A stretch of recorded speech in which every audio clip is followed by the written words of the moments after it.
there have been tens of millions of dollars poured into projects, federally, at state levels, to help schools and districts move this work forward.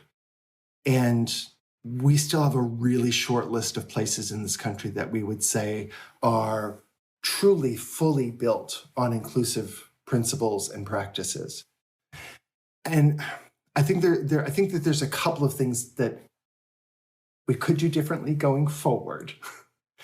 And I want to be cautious here to say that I'm going to speak from a system and a policy perspective. This is not about individual teachers, because I think individual teachers, given the right supports, can do incredible things. The system is fundamentally broken.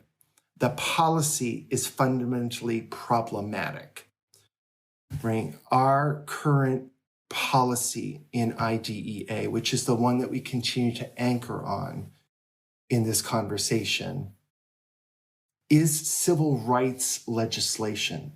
And so often in education, we do not actually interact with that law as civil rights law. We interact with it as kind of educational guidance for kids with disabilities. And that needs to shift. And I think part of the shift of how we view that policy and act on that policy comes, one, from changing part of the policy, where we have this enforcement of a continuum of placements, or a perception of continuum of placements that have to be explored and available. And we have insufficient accountability for actually trying supplementary aids and services in the general ed setting before placing anybody else out of that classroom.